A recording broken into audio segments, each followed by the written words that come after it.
Good afternoon. You're listening to the new WCEG Network on WCEGTalkRadio.com. Click your live stream tab or watch us live on your smart TV. YouTube, WCEG Network. I am Celeste Giordano, your show host, along with Sarah Poe, my co-host, and we're the Global Legacy and Wealth Building for the next hour. We're the worldwide community empowerment group where we speak life into the community. Like us on Facebook, follow us on Twitter and on Instagram at WCEG_talk_radio and at WCEG Network. Last but not least, our disclaimer, the topics and opinions are those of the show host and guest and not WCEG Network. Thank you for your continued support, and thank you, Penny Rogers, the board, for this awesome platform of WCEG Network. Well, hello, Sarah. How are you today? Oh, I'm just wonderful. And how are y'all doing today? We are doing good. And looks like you're about a month, almost a month to this day, that tax season was over with. Is that not true? Just about, yeah. Anyways.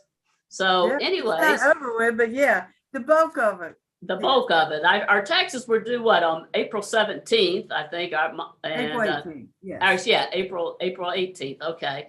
And today's May 17th. So it's been almost a month there. And I'm sure you still have quite a few people that are straggling along, needing some help, and you're doing a good job with that. We have a great show lined up, Sarah. We have Chris Tarver with Camp Amplify. And as you know, this is our nonprofit show that Women of Community Impact is very involved in our community. And we have been supporting Camp Amplify. Last year we supported them. We're supporting them this year. And I'm just very excited for you and I to have the privilege and honor to interview Chris Tarver and learn about Camp Amplify for our audience today. I am too. And, you know, them having to come out of the pandemic and make adjustments during that time. And they've done a great job of that too. Absolutely. So, Chris, we would just like to welcome you to the show here today. And I'll tell you what, I would love for you to let our audience know a little bit about Chris and Lisa Tarver and how Camp Amplify came to life. And tell us just a little bit about yourself and Camp Amplify. Well, thank you. We are blessed to be here. Thank you both for allowing us to do this and to share our story, to share the story of Camp Amplify and what God's doing with it. I had met, let me back up just a second. Lisa and I, next month, will be married 37 years. Congratulations. So we're old. And one of the questions that Lisa had when God gave me this, and I feel like spoke to me, she asked God, why in the world are you calling people in their 50s to come do something that requires so much energy and effort? and she said, a little while later, God spoke to her and said, I'm using you because I get the glory. Because we couldn't do it without him. So anyway, I met some great people at a camp called Camp Grace about 6 years ago, met the founder, and he shared that he had seen this model of serving underserved kids at a camp in New York. And God spoke to him and said, why aren't you doing that in Georgia?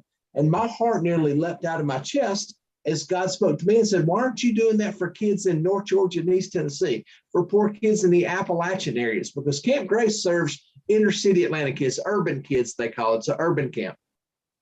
Well, the kids in Appalachia and North Georgia and East Tennessee are just as poor as those kids are. They're just as food insecure as any other kids are. So that's kind of our heart and our ministry. We're from there. That's where we grew up. Lisa has traced our genealogy to North Georgia and East Tennessee. So we've got a long line from the before the founding of our country of family living in those specific areas. So we feel like we're serving family, to be honest, and we love doing it. Well, very good. How long has Camp Amplify been around? Tell us about how long it's been founded, and what the mission statement is. So God gave us the vision about a little over a year before we actually got to have our first camp. We've had 4 camps so far. We've been able to do a week each summer My wife and I still have full-time jobs while God's building the camp. We get to do a week each summer, and this coming year will be our 5th year. We're going to have 2 weeks this summer. We're going to have a week in June, and then after July 4th break, we'll have another week in July. So we're very excited about that. That's wonderful. Will the same kids go to each camp, or will it be different sets of kids? So the kids that we serve come from homeless shelters like the Atlanta Mission. They come from women's shelters, battered women's shelters, or women who are addicted or they're sentenced to live in shelters. We serve their children, as well as boys and girls clubs and some other shelters and organizations like that serve children. So a lot of those kids are transient. So they're not there for a long period of time. Okay. However, the ages that we serve are ages 8 to 12. And those kids are welcome to come back every single year that they want to come back until they age out. And then we're going to let them come back and be helpers and counselors and things like that. So we want to grow them up in Camp Amplify. However, it's so transitory. They're temporary accommodations frequently that we only get them for 1 year, maybe 2. Okay. That's hard. Yeah. It is. And there was one little boy several years ago that he was special needs, and he probably shouldn't have been there because we're not equipped for very deep special needs kind of children, just because our counselors are high school and college age kids for the most part. And anyway, this young man, he had difficulty. It was just hard for him. Sweet young man, it was just hard for him. And I felt like all I did was keep correcting the kid and trying to corral the kid, and for lack of a better term, yell at him the whole time.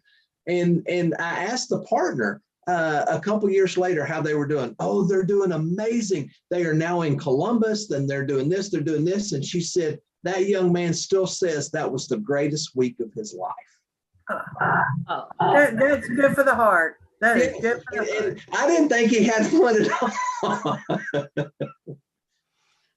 Absolutely. So you have, tell us a little bit about where it started, and like you've been 4 years now, and you've done will this be the 4th year for camp, Chris? The 5th year. 5th year. So, Yes, ma'am. So take us back from the beginning of how many children you had in the beginning and leading up to this year. Yes, ma'am. So the first year that we did it, we ended up with 20 children. 16 of those came from a Boys and Girls Club. 4 of them came from a missionaries family that reached out to us and said, hey, we're home from the mission field, and we don't have a place for our kids. They don't get to do fun things like this. Could they come to your camp? And we said, well, yeah, we've got space, because when we until God bless us with our own space, we lease space from existing camps. Well, you pay for a certain number, whether you use all that number or not, you're still going to pay for that number. And so we had paid for a number, and so we had room. So we had 20 kids, loved every minute of it. We still have a wonderful partner in that Boys and Girls Club. They have come every year except for the year of COVID. And then the second year, we ended up with almost 60 kids. And we had developed a relationship with Dollywood. And we got to take the kids to Dollywood completely free. And the people of Dollywood gave them food vouchers for them to eat while they were there. Oh, that's amazing. That's awesome. You know, Dolly Parton is just a really heart-centered servant leader, pouring into the community up there and into children. Yes. And so we reached out to him through a friend. We got to meet the directors of the park, and we were hoping for a check, because I know that's Dolly Parton's heart, and that she serves poor children and poor families in East Tennessee and Appalachia. But they suggested that we bring the kids there, and it was just a wonderful blessing. Then the third year, COVID hit, and so we did virtual camp. And as God would have it, we reached 400 plus kids that we would not have reached in having them at our camp, because we did it virtually. We actually recorded it all. We put it on YouTube, and they could pull it up and play it with all of the kids at the Boys and Girls Clubs or at the missions or different locations where they are at their convenience. We did the crafts, we did the music, we did every single thing except for physical activities that we would do at camp. Everything was recorded and stored for them on YouTube. That's amazing. Absolutely. So, and last year we had, how many did you have last year? Yeah, so last year we ended up with 20, roughly 24, 25 campers, and this year we're expecting almost 100 campers. Is that 100 per camp week, or is that 100 total between the 2 weeks? Chris? Yeah, 50 per week. And honestly, what limits us in hosting more kids, the camps that we lease space from have the room, is having enough counselors for them. And our counselor to camper ratio is 3-to-1. So a cabin is made up of 6 campers, a counselor in training, and a counselor. So that none of these young people, and again, the counselors don't have to be young people. We've had counselors in their 50s. But so that they don't become overwhelmed with what's going on, and they are able to give individual love and attention to every single camper. So what are you looking for in a counselor? So somebody's listening to us now and are interested in that. What would you want? What attributes are you looking for? Honestly, we will do 100% of the training. We will provide every single thing for them. We just ask them to show up, that they love kids and love Jesus, and that they want to serve and help kids that are very needy. For a week, we say a week. It's 4 nights, 5 days. So let me ask you something, Chris. These counselors, is it a volunteer position, or is there a minimal stipend or anything? Yes. So if they are 18 and over and they are the counselor, not counselor in training, we will actually pay them $250 for the week. And we're feeding them, housing them, giving them t-shirts, every single thing that they need. So they get to show up and get to love on some kids. If they are the counselor in training, we're not going to pay them, but they don't have to raise any money to be there either. So it could be like their own mission trip. Absolutely. So what amount does a counselor have to try and raise? Nothing. Yeah. Yeah, that's what. Yeah. So if it's the counselor, we're going to pay them $250. If it's the counselor in training, they don't have to raise any. We're not going to compensate them, but they don't have to raise money to be there. But we also have people that would like to go on a mission trip or be a mission team or whatever, and we ask them to pay the vast amount of $250 for the week. Okay. So if they would like to come on a mission trip. So Sarah and Chris, the business coach in me, for our listeners that are listening here today. So, maybe you have a high school senior and or a high school student that is 16 and above. All these children have a college portfolio that they're building.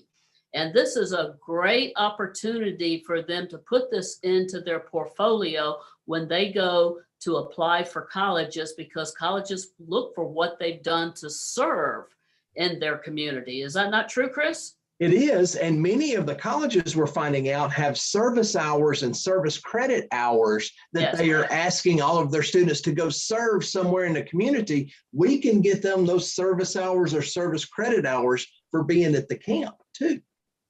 And high schoolers tend to need that also. Yes. Yes, that's what I was talking about. And so again, I know that in our chat, and Penny is doing a great job with this on how people can reach out to you. So Chris, if somebody has a student or has a child, a teenager, or somebody, or a college student that would like to be a counselor, how would they go about applying? What is the process? On our website, campamplify.org, we have applications that they can complete online and hit send. They don't have to print. They don't have to do anything. They just complete it online and hit send, and we will get it. We will review those. We interview every single one. We background check every single one, and we have references. Everybody has to have references on there, and we check all their references. But other than that, all they have to do is make application.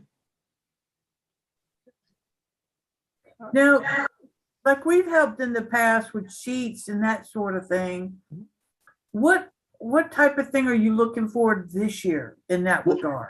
Well, we could always use the sheets, because these kids show up to camp for a week without bringing bed linens, and it may be because they didn't have any. Many of them will show up without a bathing suit or with an inappropriate bathing suit because, to be honest, it fit last year. And that's the best they have. So we have extra clothing, extra sheets, things like that, because kids show up without those things and they take them home. We don't take their sheets back once they use them. We let them take them home, and they get, as well as the clothes too, they get to keep them and take them home. And then we actually have what we call a hygiene pack or a cabin kit, where on the bed, when they arrive, there is a kit there that has hygiene items: toothbrush, toothpaste, soap, shampoo, gender-specific combs and brushes, and different things like that, deodorant and shampoo and soap, and a handwritten note. And the note says, "Dear camper, we're praying for you. You're going to have a wonderful week this week at Camp Amplify." Just some kind of hand, and that's there along with a Bible and some other things. We have a cinch sack, carry sacks for them, several water bottles. We have several things there for them when they arrive, because again, we have learned at these camps that they'll show up without those things. And so we just want to be proactive in making sure they have it. You know, Sarah. So is that a background for me? Yeah. Back up a little bit, back up. Okay. So, you know, last year, Women of Community Impact, we did a twin sheet drive, and I think we collected maybe 25 or 30 of these, Chris. I know that we collected quite a few of them. And then we met, and some of our members and volunteers got together, and we had them bring their children, and they helped pack these camp bags or cabin bags with all these items. Then we were kind enough, I believe we had Christine Martinella with the Love Note Foundation donate the love notes. And so our group wrote those love notes to those campers. And, you know, and of course it was headed up by one of our board members, Lynn Chapman. And it was just a phenomenal experience, and to see especially these children that came and got involved in putting this stuff together and writing these notes to these campers. It was really, truly a blessing for a service project that we did last year. And we look forward to doing it again this year and just magnifying it double. And we were blessed by it also. Thank you. So Yeah. What is your number one need this year? Counselors. Right now, the number one need is counselors. And that's again, that's always our limitation, is how many counselors that we have. Because what we don't want to do is overwhelm frequently young people, these high school and college age kids, where they've got 20 campers that they're trying to get in bed every night and things of that nature. So having enough counselors is always our limitation. Yeah. So, you know, this year, where is the camp? Is it going to be in Tennessee or North Georgia this year, Chris? And the answer is yes. We're going to have a week in Sevierville. If y'all are familiar with the Gatlinburg Pigeon Forge area, Sevierville is right near there. That's where we're going to be able to go to Dollywood. And then we're going to do a week at a camp. A church bought a camp last summer, reached out to us and asked if we would like to have a week. And it is in Carnesville, right outside of Gainesville. So very, very local, but somewhat up in the mountains. And we're excited about that opportunity too. The first one is the very last week of June, June 27 to July 1. That's a Monday to Friday. The second one is July 12 through 16, and that's going to be a Tuesday to Saturday because the camp needed it on Sunday night. We bring the counselors in a day early so we could do the training. They could get to know each other. They could decorate the rooms. They could have their stuff set up and all that before the campers get there. We couldn't get there on Sunday night because the church was using it on Sunday night. So we're doing Tuesday through Saturday. All right. So I have a question there. So I know that we're looking for some young high school student and college students, but we also have some very distinguished older people like us that, you know, may want to volunteer and be a camp counselor. So tell me, how does that work? Is there nothing too strenuous that people our age could do? No. There's it is high activity and high action kind of camps because we want the kids tired so they sleep at night, and that they want to go to sleep at night and they don't want to go out wandering around outside the cabin or whatever else. So we do high activities, but the counselors really don't have to participate in every activity. They don't have to do all of the high ropes and the low ropes or any of the kind of things that we're doing. They're just kind of there to watch and things like that. But they are our MVPs. They are the most important person there because that's who the kids are really going to get to know. And whenever we do surveys at the end of camp of the best part of camp, almost every time it's about their counselor. Their counselor was the best part of camp because they're the ones building the relationships with them. I just tell a little story for you. I went to a Girl Scout camp as a kid, right? As a Girl Scout. And we were on these platform tent things with an outhouse. And I told my mother I was never doing that.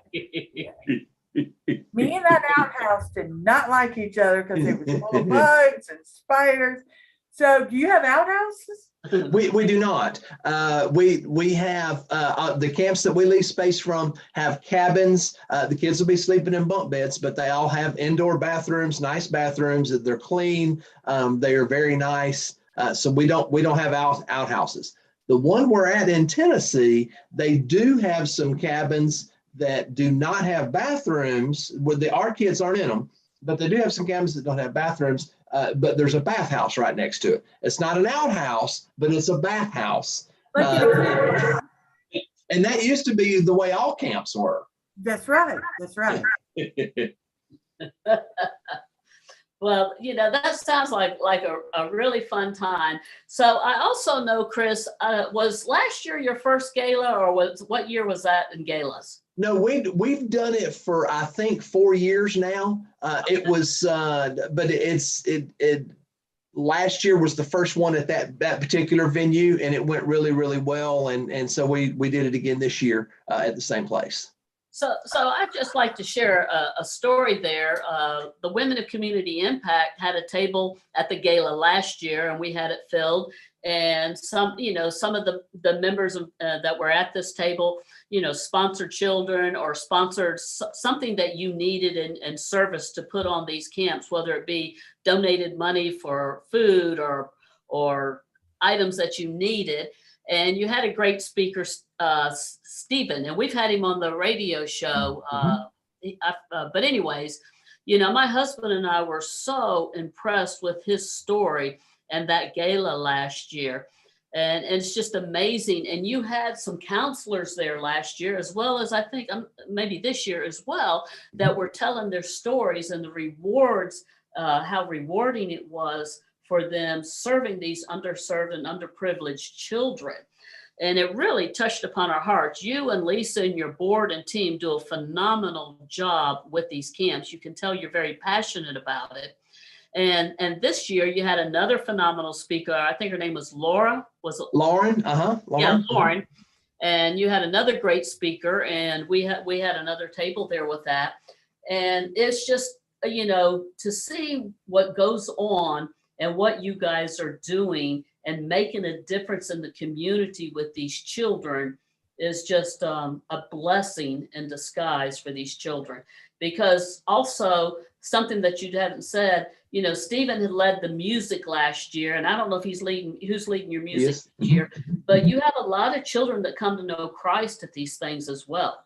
Amen. And we are a faith-based camp, and that will never change from what our mission is to reach these kids that we normally would not be able to reach. We firmly believe if we change their environment, God gets a chance to change their heart. We get them out of what their struggle is and what they're seeing. And we intentionally put godly young people in front of them so they have something different to look at. And they can say, I want one like that, or I want to be like that when I grow up. I don't want what I've been seeing. I want something better. And how will a godly young lady pick a godly husband if she never sees what one looks like? Well, there's a lot of truth to that. And these guys, particularly the guys that are our counselors and the men that are in these camps, the kids flock to them, the boys and the girls, because there are no men in their environments to say something to them that's positive. Many of these kids are being raised by their grandmothers. They're not being raised by their mom. Their mom's out trying to earn a living. They're being raised by their grandmothers. There are no men, unless it's mama's new boyfriend, to come in. He's just there for a short time or a few weeks or whatever to say anything good, bad, or indifferent to them. So we intentionally put these young people in front of them so they've got something better to look at. And frequently the counselors give these kids, we don't ask them to, their personal cell phones. And they continue messaging them for years to come about what's going on. Absolutely. Chris, you said something that was so important, and we've realized this every year. We do a Mother's Day service project at Home of Hope and Gwinnett Shelter, and Maureen does a phenomenal job, as well as the board in the shelter. But what we do is we bring in fine linen tablecloths and napkins and nice dishes, and we have a nice meal, and we bring in volunteers to sit down and have a meal with this family and have a conversation with them. And then we have some spouses and men, and all the men serve the food to the women and children.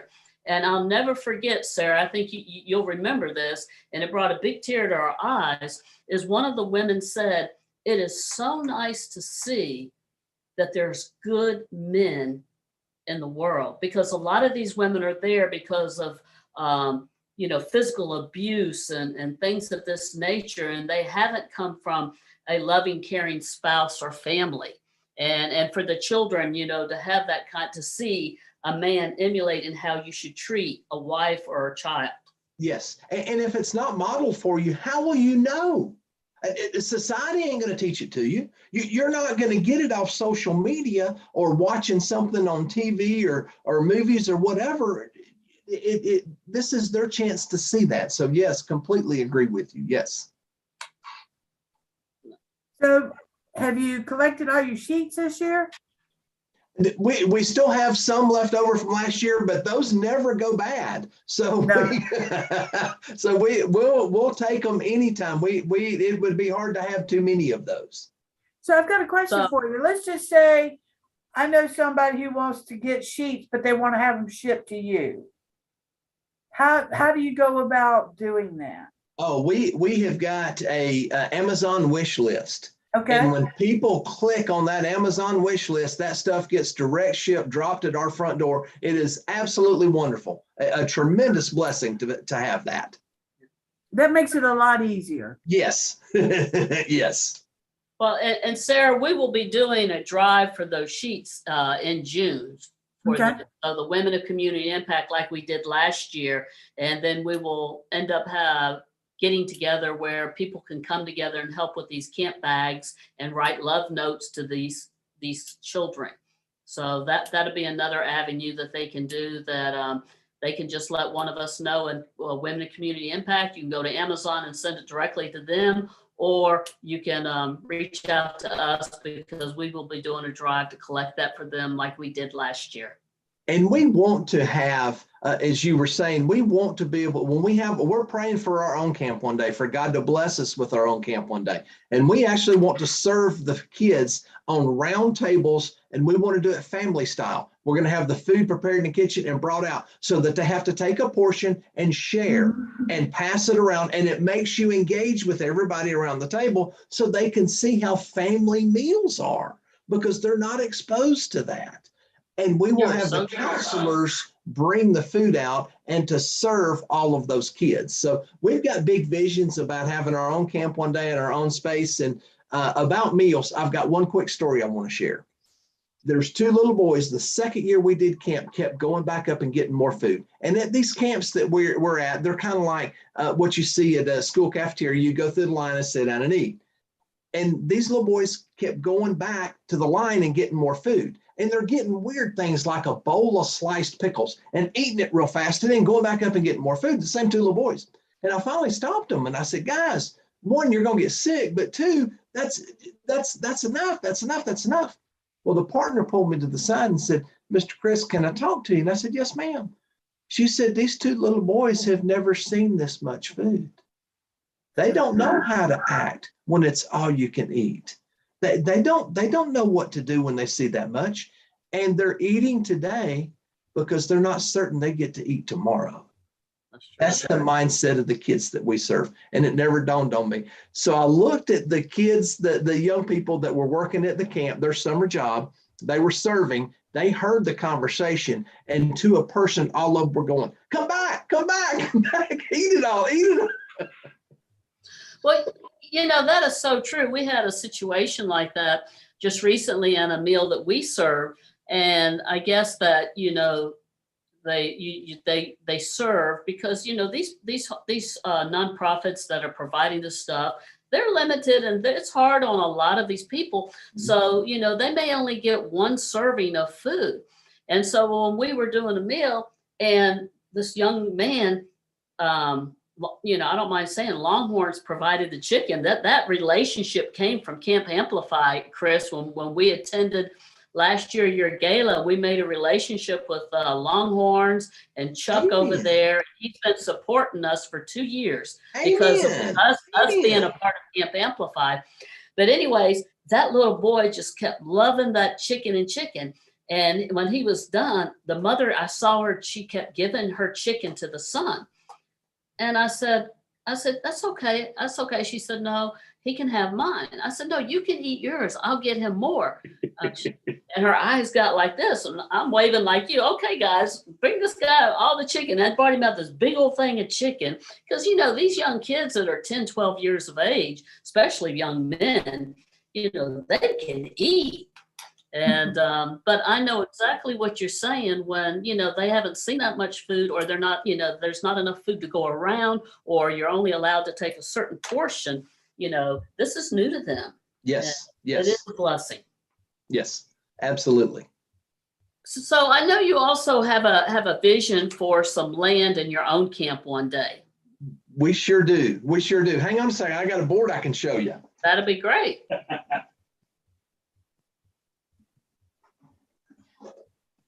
This is actually it. I don't know how well it will show up. It's good. But we are praying over land that borders the Great Smoky Mountains National Park. And it is several hundred acres, plenty big enough for us. It's a little steep, it's a little hilly, but nobody else has purchased it for several years. So we're very excited about that opportunity. And I had somebody after our last dinner that you were just at come up to me and said, well, Chris, you've got everything together. You're just limited by resources. I went, amen. Yeah. Yes, we're limited by resources.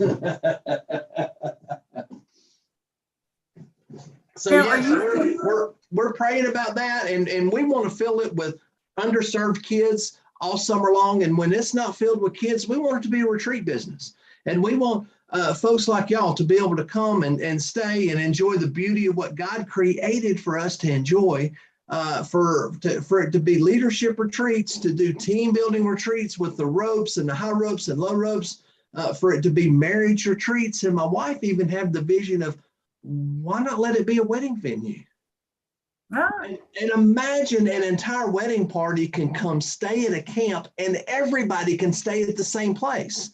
And they can do hiking, they can do zip lines, they can do whatever they wanted, or they can do nothing for the entire weekend or whatever it is, and the wedding can be hosted there. So we have big dreams and a big vision. Absolutely. That's how you make things possible. Amen. So are there anything else that Camp Amplify is doing this year besides the 2 weeks of the camp? I know you had the gala back in April, and then we have camp in June and July. What else do you have going on the rest of this year? My sweet wife is prompting me. We have a golf tournament on September 16th, a fundraising golf tournament, September 16th, and that'll be at Bears Best. We're very excited about that. And then our fundraising dinner next year is going to be on April 28th in 2023. And we have this wonderful speaker, writer, singer-songwriter named Jimmy Wayne. He's going to be our guest there. We're going to be at the same location we were at before, venue at Friendship Springs. He has an amazing story. Lisa and I have just recently purchased his book, which is called Walk to Beautiful. It is a wonderful book, and we've talked to him on the phone for about 45 minutes. He has a heart for what we're doing. He's agreed to come be our speaker. That's good. In fact, we reached out to him originally through his speakers bureau, and they gave us the price. And we said, I'm sorry, we've wasted your time. We can't afford that. And then he reached back out and said, oh, I can do it for what your budget is. So it ended up working out. But originally we were way, it was a blessing. So Now, go ahead, Sarah. so in the beginning, you said that you and your wife were still working full-time jobs. Yes, Are ma'am. you still both working full-time jobs? Yes, we are. My wife can retire from Gwinnett County Public Schools in about 14 months, 2 weeks, 3 days, and 6 hours. I love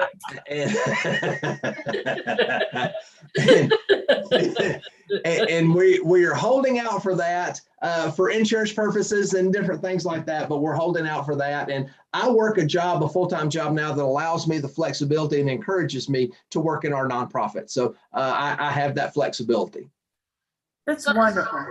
So Chris, so for our audience that's listening here today, if you have touched upon their heart, which I hope and I believe that you have touched upon their heart, if they wanted to make a general donation, is there a donation link on your website? There certainly is, yes. You just have to click on it and it goes right to our online donating opportunities. Yes, ma'am. Very good.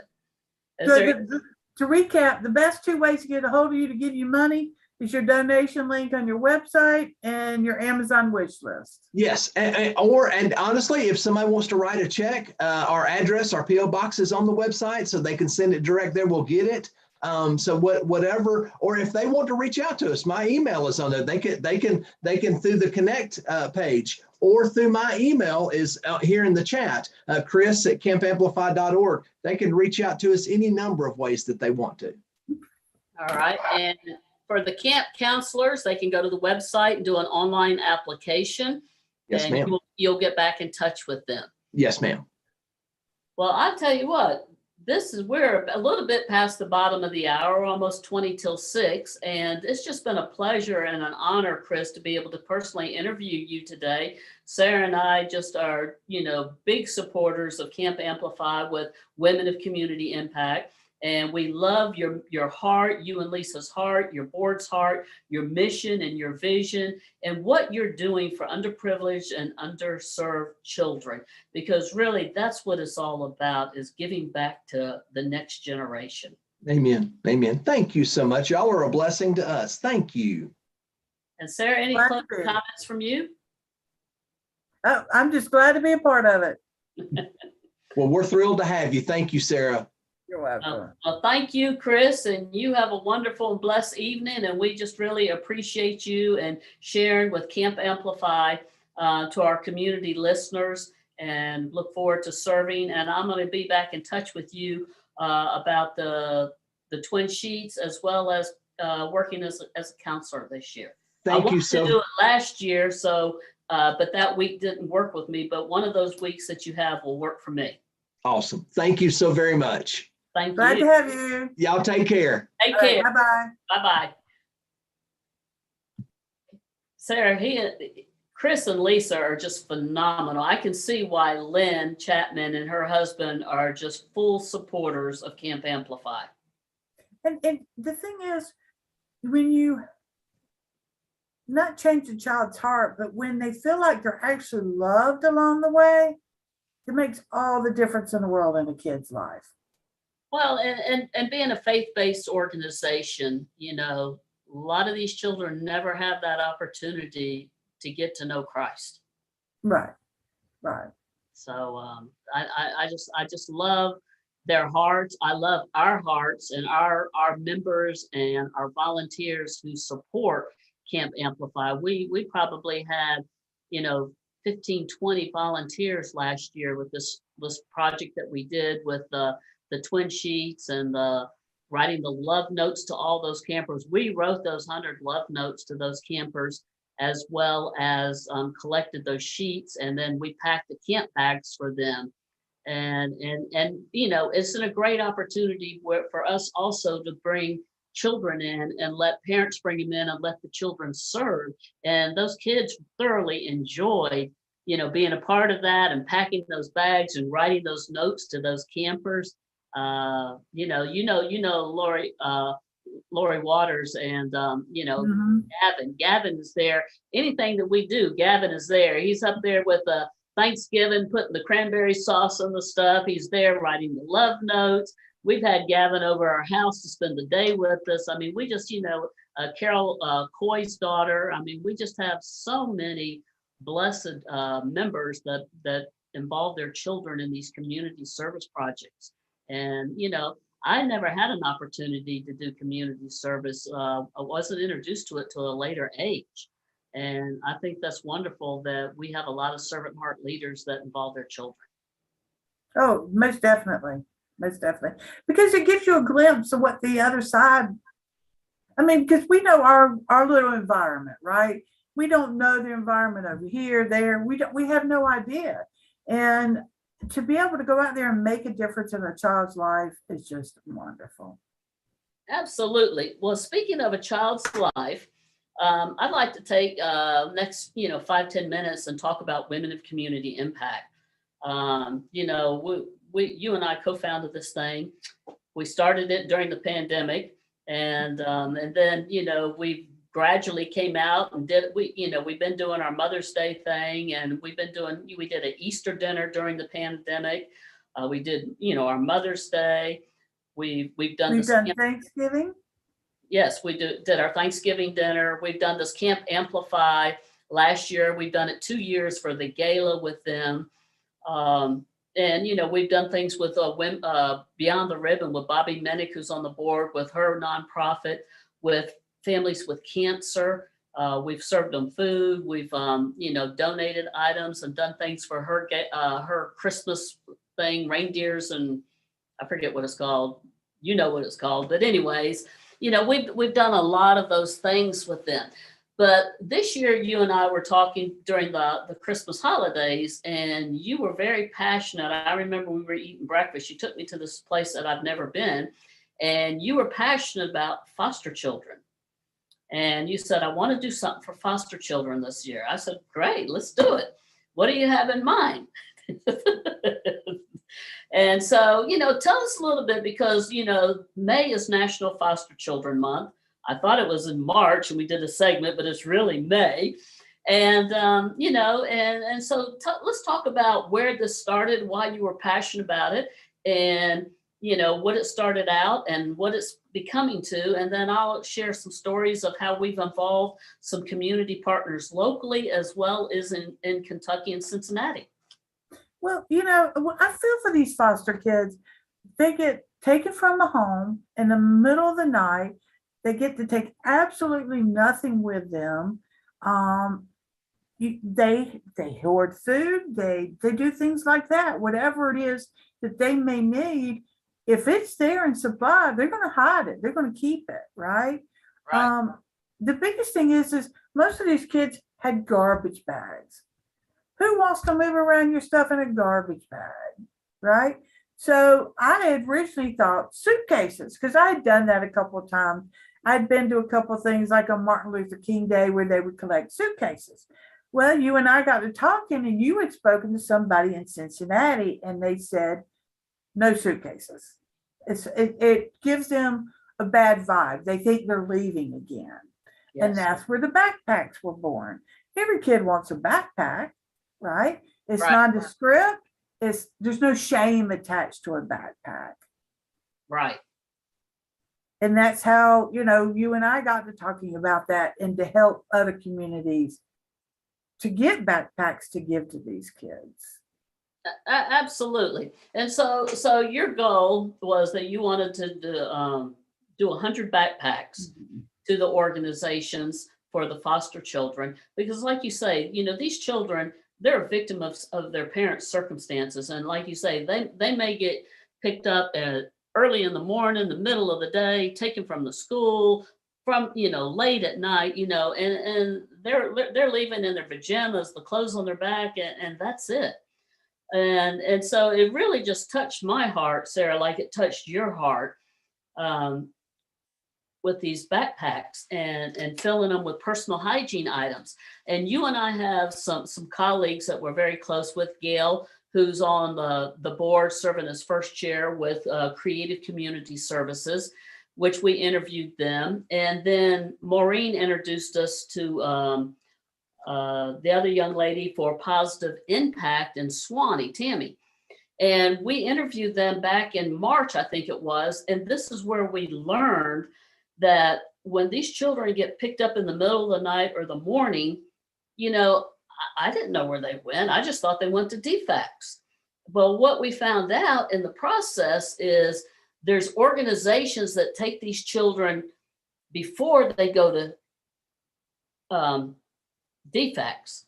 They may stay there a day, 2 days, 3 days, or a week, but they temporarily house them till they can make the proper arrangements or agreement or whatever it is, you know, that this is where they need to be before they go into DFACS. And then Creative Community Services, it was somebody that helps find foster families to foster these children. And they work very closely with Gwinnett County DFACS department. So they come in one way temporarily, then they go into DFACS, and DFACS sends them to a couple of other organizations, and then they help find them foster families to house them. So Community Creative Services and Positive Impact are going to be our recipients here in Gwinnett County for these backpacks. And I don't know if you remember the numbers, but it was astounding that the people coming in Positive Impact said that they dealt with anywhere from 25 to 50 kids a month that they temporarily housed. Yeah. I was flabbergasted by that, Sarah. I mean, we're a large county, I understand, but it's like out of sight, out of mind. You don't really realize all the stuff that goes on. No, because it's not something you and I have ever experienced, right? We've been very fortunate in that regard. So our mind doesn't go there that there's that many kids out there who need help. Exactly. Who are in a bad situation. And there's many of these organizations in Gwinnett County. These are just two that we dealt with. Well, and then Community Creative Services, where they actually screen and find foster families to house them. And I remember that it was over 80 children a month they're finding foster families for. And so they will be the recipients of our backpacks filled with personal hygiene items. We will be delivering those in June. And we'll be having a service project day where we'll be packing the personal hygiene bags and packing the backpack things. And what are some of the items that we're looking for the backpacks? Toothbrushes, toothpaste, combs, brushes, down drawing a blank. Shampoo, shampoo, conditioner, lotion. So, as most of our audience knows that, we live here in Atlanta, but also we're, Mike and I are up in Northern Kentucky, Cincinnati area part-time. And I do a lot of networking up there. And I know that your goal was 100. And I thought, well, God, we can do more than that. You know me, whatever I do, we're going to make it bigger. And everybody says, I don't want to ever talk to you, Celeste, because every time I talk to you, our list gets bigger and everything gets bigger. And so anyways, it's like, just do it, Celeste. God said, just do it and it will come.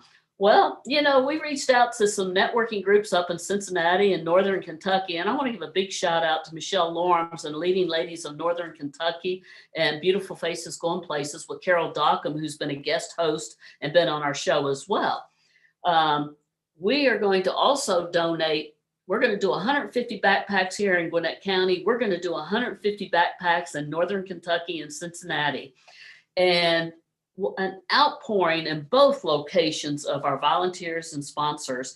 But Leading Ladies of Northern Kentucky got us 300 toothbrushes, toothpaste, and dental floss from a dentist up there, Dr. Ford, with Toothology. I mean, just an amazing servant leader. He's very active in the community. Then we have a family lawyer up there that Michelle did a video on there that's made a donation, said, here, I want to help buy these personal things, because she deals with family law where these children are taken from these homes till they're decided on, or trying to, adoptions and stuff like that. There's a judge up there that got involved, and just several people just writing checks and picking things up at the dollar store, the deodorant. One of the things that amazed me, Sarah, when we were talking to Creative Community Service and Positive Impact, I'm thinking most of these kids are little kids. And they said that a majority of those kids were middle school and high school kids. So therefore, the personal hygiene items change. I mean, they needed men deodorant, women's deodorant. Women needed personal hygiene items, pads and tampons and things of that nature. And then the different types of shampoo for different cultures of people and stuff like that. I mean, we just don't think of those things. No. And so we've just had an outpouring of just a tremendous amount, but we still have a need. And I was talking to Lisa Parks, our executive director, today. Right now, we still have a need of about $1,000 to finish what we need with backpacks and personal hygiene items. And we also have an Amazon wish list that they can go to and directly order those items that are going in the backpacks, and they'll be shipped directly over to Linda Gober's office. So, that's sort of, where we're at with this National Foster Children this month. But what went with your passion and your vision, and we went from 100 and now we're doing 300, and we're serving 3 states. I mean, it's just amazing the people and the colleagues and the collaborations and the camaraderie that we have all over. Oh, yeah. And people want to help, but a lot of people don't know how to help or how to go about things. So, and we as a nonprofit always try to help other people in different ways. It may be sponsoring something through a different nonprofit like Beyond the Ribbon or Camp Amplify, those type of things, because as we all come together, we can do more and more as that group, as opposed to a smaller group can only do a smaller thing. So if you support one another in those different things, it's amazing what you can do. And that's so true, Sarah. One of my mentors for many, many years, I never forget, he always said, 2 hands always make more noise than one. And we have a tsunami of hands in our community, with our other nonprofits, with Women in Community Impact, and the collaborations that we have with people.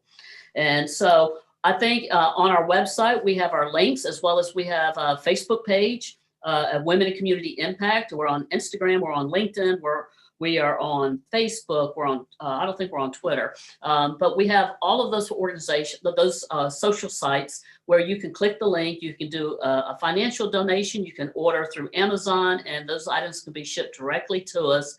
But, as part of, Sarah, your mission and passion, as well as mine, our board, our staff, our members and volunteers, that we are here to serve other people first, because that's what life's all about. Absolutely. Okay, we have about 6 minutes left, and I would love to talk to you about QT.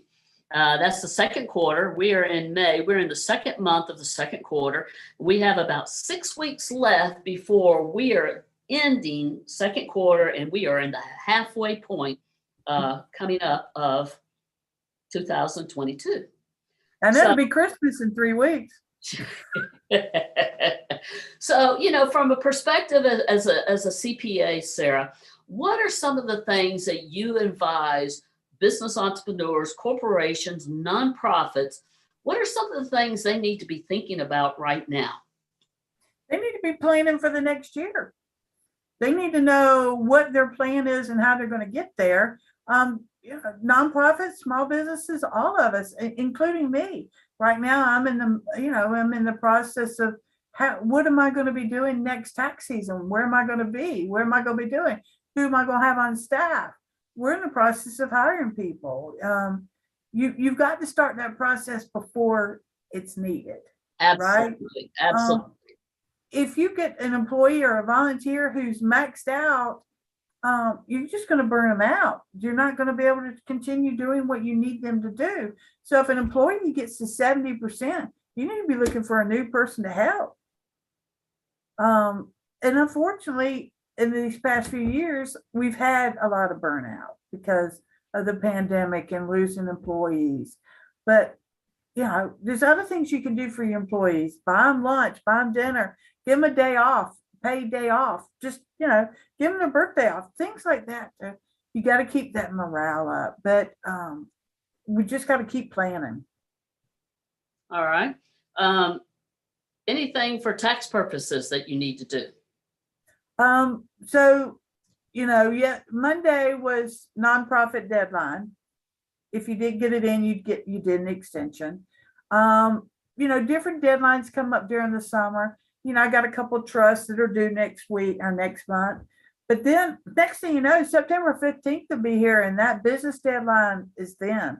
Don't wait to the last minute. Because if you come to me if you're not here with me with all the stuff by September 1st, I can't guarantee it's going to be done by September 15th. Well, Sarah, you just said something that's near and dear to my heart. You know this from me, from any of my workshops. For our entrepreneurs out there, corporations already do this.